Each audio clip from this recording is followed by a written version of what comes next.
Hello दोस्तों, कैसे हो आप लोग। आई होप आप सभी अच्छे और मजे में होंगे। मेरा नाम भारती और आज हम लोग क्या पढ़ेंगे। आज हम लोग क्लास 9th फिजिक्स का चैप्टर 3 जिसमें एक टॉपिक आता है मास। तो आज हम लोग मास और वेट दोनों क्या होता है दोनों के बारे में समझेंगे। ठीक है, उसकी एसआई यूनिट क्या होती है, पहले डिफाइन क्या उसका डिफिनेशन क्या होता है, एसआई यूनिट क्या होती है, इन सब के बारे में हम लोग पढ़ेंगे और उसे मेजर कैसे किया जाता है सबके बारे में। तो इसका जो डेफिनेशन होता है वो होता है the measurement of material present in an object. किसी भी ऑब्जेक्ट के ऊपर, सपोज करो ये एक ऑब्जेक्ट है, ये ऐसे ही तो ये तो एक ऑब्जेक्ट है ही। तो इस ऑब्जेक्ट के अंदर जो मटेरियल इसमें प्रेजेंट इन एन ऑब्जेक्ट, उसी को हम लोग क्या कहते हैं, उसी को हम लोग कहते हैं मास। ठीक है, तो इसके अंदर जो मटेरियल प्रेजेंट है उसे हम लोग क्या कहेंगे, उसे हम लोग कहेंगे मास। The measurement of material present in an object is called mass. ठीक है, it is a scalar quantity. ये क्या है, एक स्केलर क्वांटिटी है। आई थिंक दैट ये स्केलर और वेक्टर क्वांटिटी में आप लोग अच्छे से डिफरेंस समझ चुके होंगे। स्केलर क्वांटिटी में सिर्फ और सिर्फ मैग्नीट्यूड होता है, डायरेक्शन नहीं होता। वही अगर वेक्टर क्वांटिटी की बात करूं उसमें मैग्नीट्यूड के साथ साथ डायरेक्शन भी होती है। तो जो मास है वो एक स्केलर क्वांटिटी है, मतलब इसका सिर्फ और सिर्फ मैग्नीट्यूड होता है, उसका डायरेक्शन नहीं होता है। It's SI unit is KG. इसका एसआई यूनिट क्या होता है, केजी होता है। यहाँ पर एक बात आप याद रखिएगा कि इसकी एसआई यूनिट केजी होती है, बट वेट की एसआई यूनिट केजी नहीं होती है। हम लोग जो जैसे रियलिटी में हम लोग वेट कहते हैं वो वेट होता ही नहीं, वो क्या होता है, वो मास होता है। वेट की जो एसआई यूनिट होती है वो होती है न्यूटन। तो जब हम लोग अभी कुछ देर में जो वेट की टॉपिक पढ़ेंगे तो उसमें हम बताएंगे कि उसकी एसआई यूनिट क्या होती है, न्यूटन होती है। ठीक है, measured by physical balance. Physical balance बोले या ट्रेडिशनल बैलेंस बोले, उससे हम लोग मास को मेजर करते हैं। अब आप सोच रहे हो कि आखिर ये फिजिकल बैलेंस होता क्या है।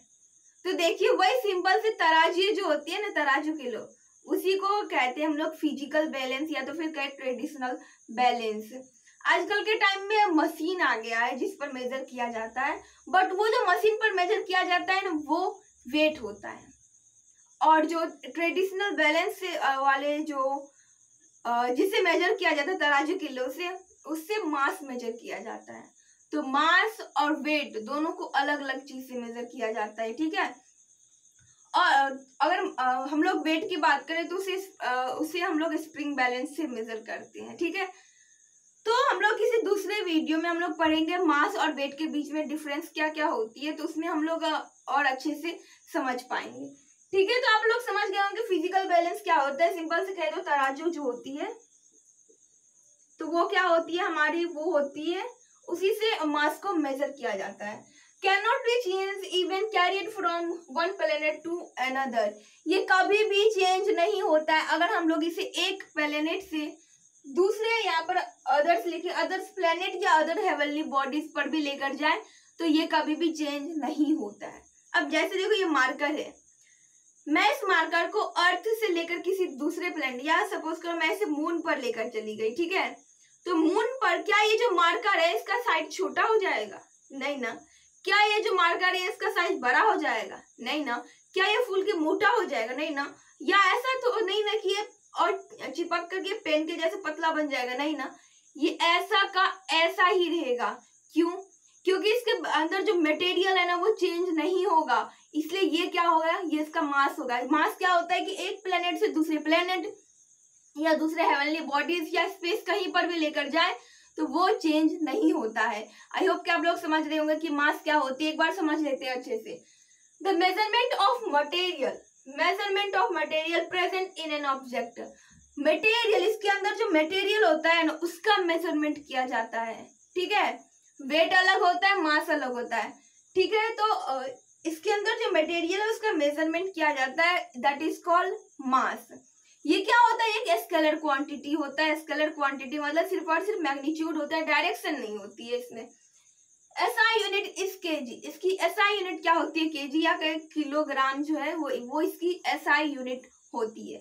ठीक है, मतलब कि अगर वेट को जैसे इसको मेजर करेंगे, ये होगा अगर आई थिंक 50 ग्राम, तो ऐसे 50 ग्राम, वैसे ये तो ग्राम हो गया, बट ऐसे अगर एक केजी चीनी लेते हैं, शुगर, तो उसे अगर मेजर करेंगे तो वो 45 केजी होगी। केजी मतलब क्या होता है, वो मास होता है। और वही अगर वहां पर न्यूटन आता है तो फिर वो वेट हो जाता है। बट हम लोग क्या कहते हैं, हम लोग दुकान में जाते हैं और बोलते हैं कि हम लोगों को 1 किलो चीनी दीजिए, तो वहां पर हम लोग समझते हैं कि ये वेट है, वेट नहीं, वो मास होती है। ठीक है, मेजर्ड बाय फिजिकल बैलेंस, तराजू किलो से इसे मेजर किया जाता है। आई थिंक आप लोग भी बचपन में तराजू किलो खुद से बनाए होंगे, वो दिए कटोरे को हम लोग इसमें छेद करके बनाते हैं। तो वो जो होता है ना, वही होता है फिजिकल बैलेंस, या उसे ट्रेडिशनल बैलेंस। मतलब वो जो दोनों तरफ जो होता है वो अगर बराबर हो जाता है, मतलब कि वो किलो सही है। उसे हम लोग क्या एक साइड बट रखते हैं और एक साइड जो भी सब्सटेंस, जो मटेरियल का मेजर किया जाता है वो रखते हैं। Cannot be changed even at carried from one planet to other या other heavenly bodies और moon और space। ये कहीं भी लेकर जाए तो इसकी जो वैल्यू है वो कभी भी चेंज नहीं होती है, कभी भी ये बदलती नहीं है। जैसे कि मार्कर को मैं लेकर जाऊंगी, अगर मैं खुद जाऊंगी, सपोज करो कि मैं यहाँ से मून पर गई, तो क्या मैं मून पर मेरा हाइट जो है, मतलब मेरा जितना हाइट है उससे 1 इंच भी छोटा हो जाएगा? नहीं ना, छोटा नहीं होगा। मेरी जो हाइट है वो इतनी ही बड़ी रहेगी, मेरी हाथ इतनी ही बड़ी रहेगी, मेरी नाक है वो इतनी ही बड़ी रहेगी, आंख इतनी ही बड़ी रहेगी। क्यों? ये क्या होगा, ये मास होगा। बट मेरा यहाँ से वेट चेंज हो जाएगा। यहाँ पर अगर मेरा कुछ अलग वेट है तो वहां पर अलग हो जाएगा।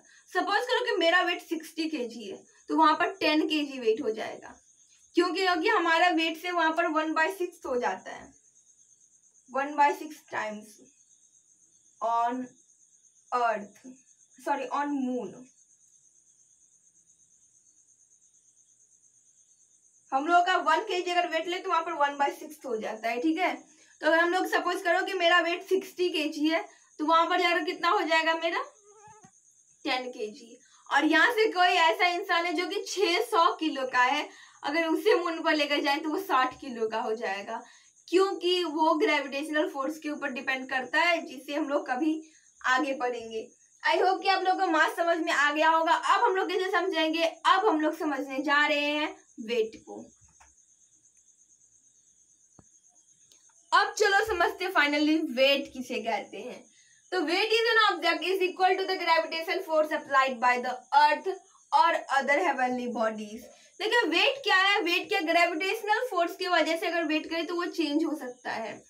हम लोग क्या कहते हैं, हम लोग बचपन से कह रहे हैं कि हम लोग अपना वेट मेजर कर रहे हैं, हम लोग अपना वेट मेजर कर रहे हैं। एक्चुअली वो वेट मेजर नहीं करते, हम लोग मास को मेजर करते हैं, क्योंकि वेट तो चेंज हो सकती है।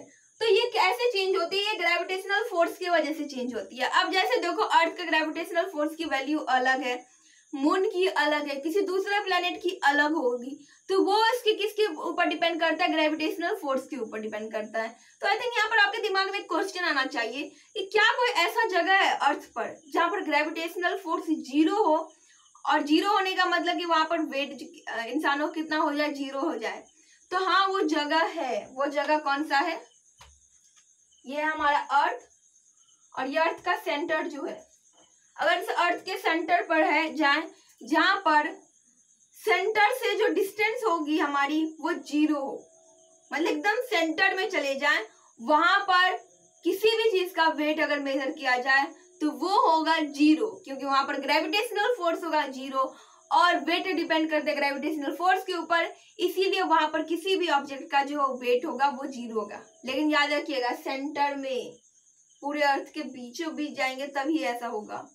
ठीक है, तो ये किसके ऊपर डिपेंड करता है, ये डिपेंड करता है हमारे अप्लाइड फोर्स, ग्रेविटेशनल फोर्स के ऊपर ये डिपेंड करता है। ये अर्थ से ऊपर अलग होगा और दूसरे हेवनली बॉडीज का ग्रेविटेशनल फोर्स अलग होगा, इसीलिए वहां पर वेट की वैल्यू जो है वो अलग हो जाएगी।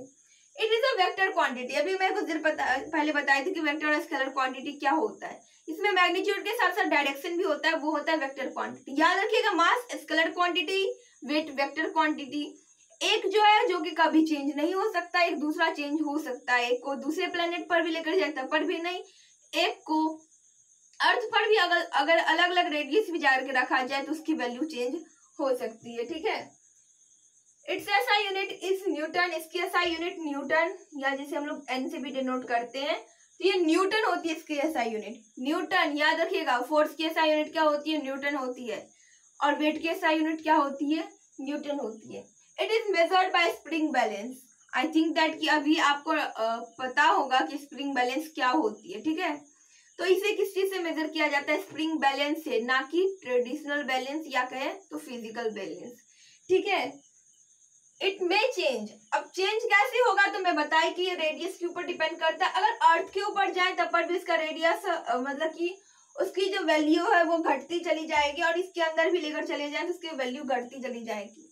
याद रखिएगा, ये चीज बहुत ही ज्यादा इंपॉर्टेंट है। कुछ स्टूडेंट ऐसा है कि जो कि सोच रहा होगा कि हम लोग अर्थ के से जितना दूर जाते हैं उतना हम लोग का क्या होता है, ग्रेविटेशनल फोर्स कम होने लग जाता है। इसका मतलब अर्थ के जितना नजदीक में जाएंगे क्या वहां पर भी वेट जो कहे तो वो क्या वेट उतना ही ज्यादा बढ़ते जाता है, क्योंकि वहां पर तो हम लोग बहुत पास में जाते रहते हैं सेंटर के। तो नहीं, अगर हम लोग सरफेस पर रहते हैं तब ठीक है, बट अगर इससे ऊपर जाएंगे तब हम लोग का क्या होगा, तब हम लोग का वेट क्या हो जाएगा, कम हो जाएगा। बट अगर हम लोग इसके नजदीक जाएंगे, जैसे कि सपोज करो यहाँ से गड्ढा किए यहाँ पर आ गए, तो यहाँ पर अगर वेट मेजर करेंगे तो ऐसा नहीं है कि दोगुना हो जाएगा, यहाँ पर भी वेट क्या हो जाएगा, यहाँ पर भी वेट कम ही होगा, और सेंटर पर तभी तो सेंटर पर जाने के बाद 0 आ जाता है, ठीक है। इसलिए ये चेंज हो सकता है क्योंकि ये इसके रेडियस के ऊपर डिपेंड करता है। बात याद रखिए कि सरफेस से ऊपर जाएगा फिर भी घटेगा, नीचे जाएगा तब पर भी घटेगा, ठीक है। आई थिंक दैट कि आप लोगों को समझ में आ गया होगा। एक बार चलिए फिर से समझ लेते हैं कि ये क्या होता है। वेट ग्रेविटेशनल फोर्स के ऊपर डिपेंड करता है। ये एक वेक्टर क्वांटिटी होती है, इसे मेजर किया जाता है स्प्रिंग बैलेंस से, ना कि ट्रेडिशनल बैलेंस से। इसकी एसआई यूनिट होती है न्यूटन। एक बात याद रखिएगा कि फोर्स की एसआई यूनिट क्या होती है, फोर्स की एसआई यूनिट होती है न्यूटन। तो क्या हम लोग कह सकते हैं फोर्स को एफ से डिनोट करते हैं, force is equal to W. W मतलब वेट। तो फोर्स और वेट क्या दोनों इक्वल हो सकता है? तो बिल्कुल हो सकता है। इसका मतलब क्या फोर्स की एसआई यूनिट अगर फोर्स को निकाल जाए तो m into a, mass into acceleration होता है, क्या W is equal to m into a होगा? हो सकता है ना? हाँ, तो ये हो सकता है W is equal to m into a, mass into acceleration. But याद रखिएगा कि इस चैप्टर में हम लोग ए को किसके मतलब कि एक्सेलरेशन को किससे डिनोट करते हैं? जी से।